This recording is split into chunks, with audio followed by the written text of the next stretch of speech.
welcome back. This is Michelle from Michelle's Empty Nest, and today I'm going to work in my October Daily 2021 album again, and I will be doing prompts 11 and 12, and so that is Halloween candy I love and don't love, and then favorite scary book. So that was one that I just kind of did on my own, and then the first one, the Halloween candy, was one that I got from Crystal Edenyate's Halloween prompt list.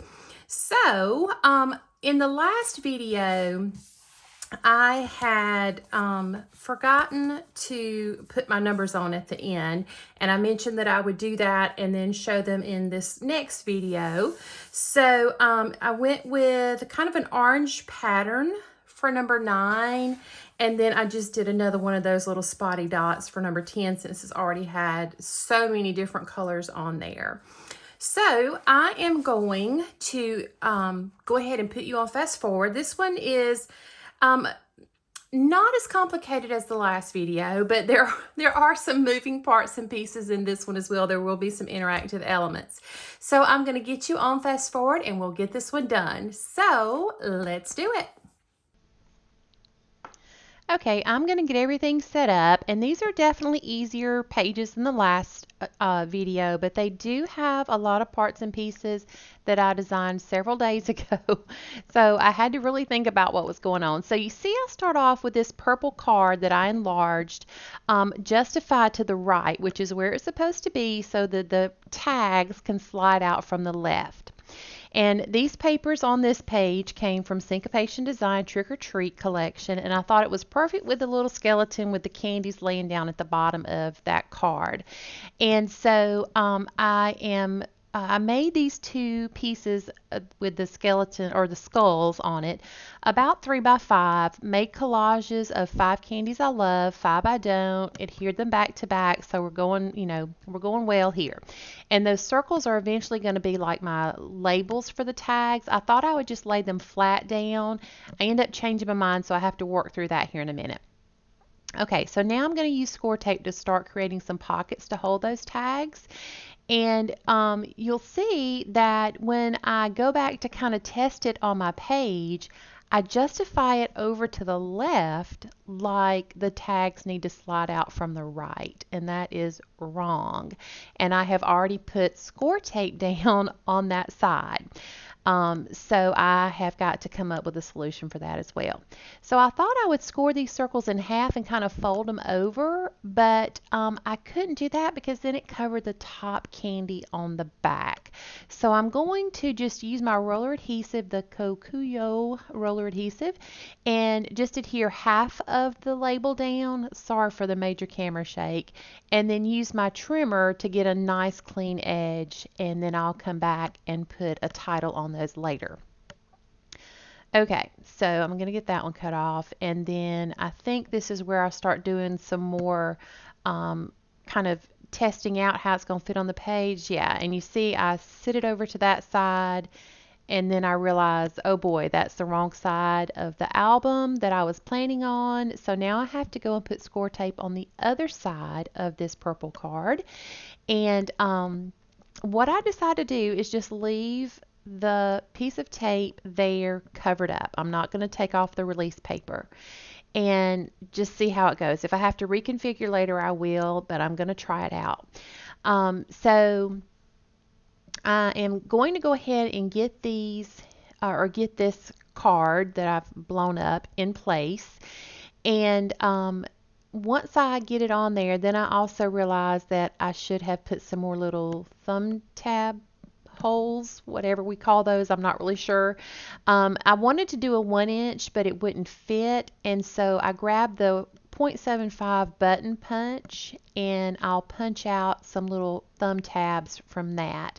Right now I'm over trimming off some on my trimmer, trying to keep from having to do quite so much with my scissors. It's just much neater to do it with a trimmer. Okay, so I'm going to try to get this score taped in place, and that's when I'm going to realize that I wanted to put thumb holes there. So I'll hold up right here, get the thumb holes punched in.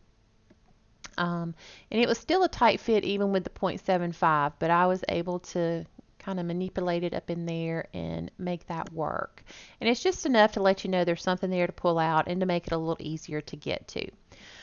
All right, now I'm going to go ahead and start telling you when I get to this other side or to this other layout. It is from Saheen Designs Witch Please collection.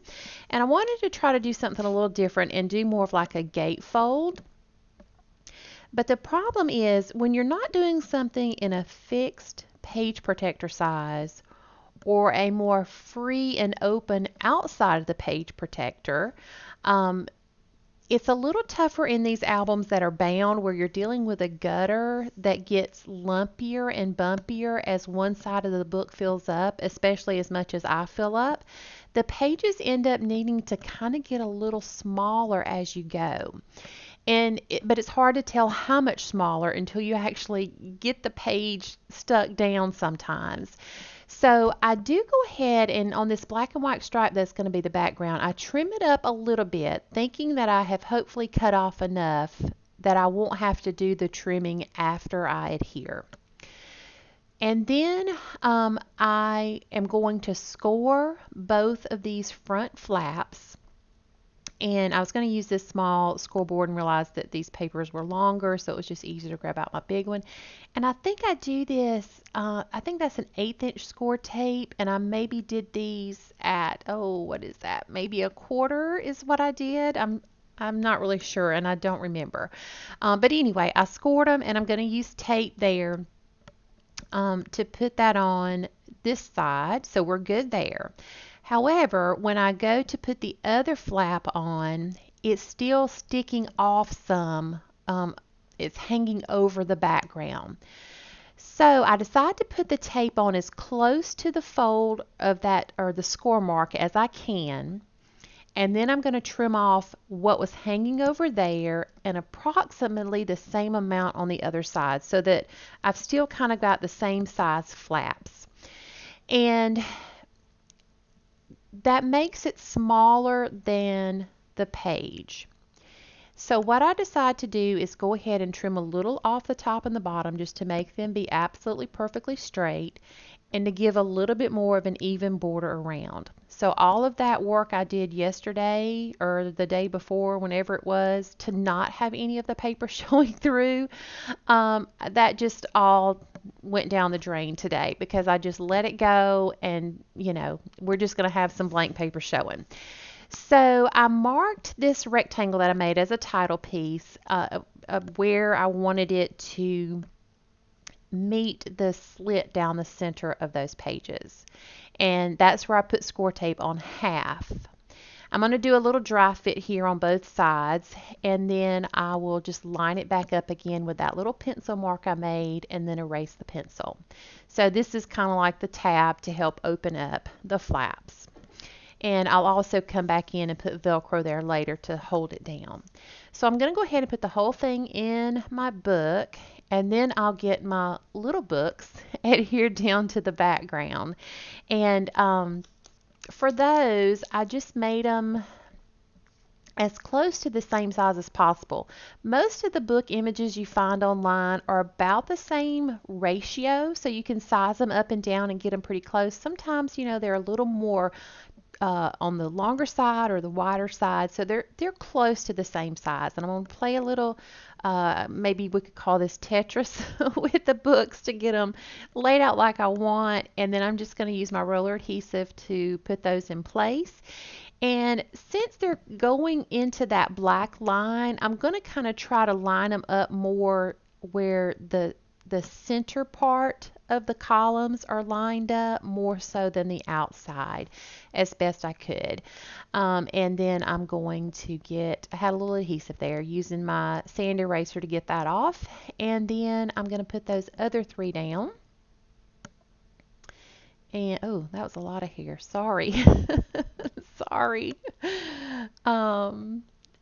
And then I think I'm going to go and grab the Velcro dots and get that put in place. Yeah, there we go. And then after that, I'm going to take my numbers, the 11 and the 12 that I had pre-made ahead of time, all the numbers for all 31 days. And if you remember, they were just on clear circles, and I put them on cardstock, punched them out, and then I will put them on top of a Reset Girl circle label just to add a little bit more to the size and the color and the interest. And so for the skeleton page, I end up using one of those spotty dots. And then for the other side, it took me a minute, but I ended up going with one that is a gray on top with a pattern on the bottom. It was kind of the best that I could find. And then that's going to finish me up, and there'll be close-ups at the end as well as over on Instagram as always. And I'll be back to talk to you in just a second.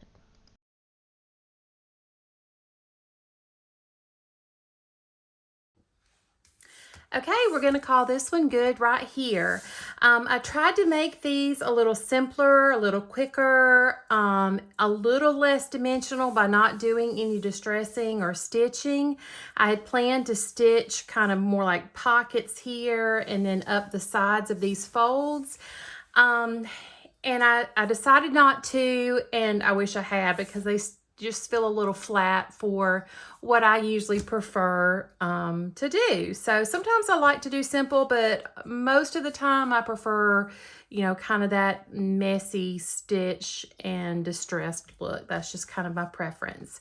But again, they are documented and done, and sometimes I think I'm probably just too hard on myself and I need to stop doing that. So for this one, the Halloween candy I love, Snickers is my all-time favorite. So when they come in the little mini sizes around the holidays, I'm always excited.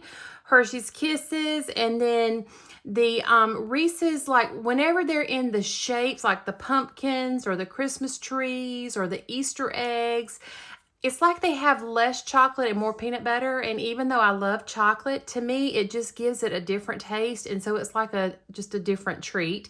And then Jolly Ranchers, I could chew on those all day. And I'm in the love candy corn category. So those are my favorites.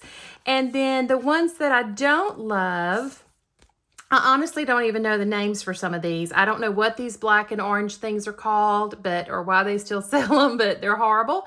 And then these Nico wafers, I don't like those, which I don't know that they always get put out in Halloween candy, but I don't like those. Mary Jane's, these circus peanuts, and then these are called peanut butter bars, but they're just horrible. I'm sorry if you like any of those, but I just cannot stand those. So then for this one, I wanted to just kind of try a little something different for the interactive element. I thought about doing some journaling in here, and I didn't. I probably could have done the print on both sides or backed it with some other kind of paper, and I don't know. I could still try to go in there and do that, but it'd be a little tough with my attachment here. So I just did it where it's kind of like a, you know, little hidden fold. And then all that I said in the last video about not wanting any of the paper to actually show through, the blank paper, I totally threw that out the window today. As I said, I was just trying to kind of do something a little simpler and a little quicker. So for the books, Stephen King was really big when I was younger, you know, like in my teen years and all of that, and which I know he still is. But so I picked two of his books, It and Pet Sematary, and then the Amityville Horror, The Exorcist, and then Frankenstein and Rosemary's Baby. So those are some of the, not only my favorite, but some of the absolute scariest books that I have ever read. And I liked this paper because it, you know, kind of had that scary feel, but kind of in a fun way. So if you enjoyed this video, I would love for you to give me a thumbs up down below, and I so much appreciate you stopping by today. It means more to me than you'll ever know. If you haven't already subscribed to my channel, I would love for you to do that and become a part of my little YouTube family. I'd also love you to follow me over on Instagram, where I post lots of things that never make their way over here to YouTube.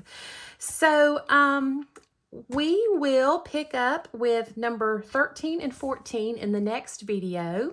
I will have close-ups at the end as well as over on Instagram. I have lots of things linked below in this whole series where I've got about 6 or 7 different digital paper collections, a lot of my favorite products that I use all the time, and some that have just been a little more specific to these videos. But I have lots and lots of things linked down there if you have any questions. So let me know in the comments if you have a favorite scary book and what it is. Do you even like scary books, or would you rather not read those? All right, guys, until I see you in the next video, take care of yourself, do something good for yourself, and I'll see you soon. Bye-bye.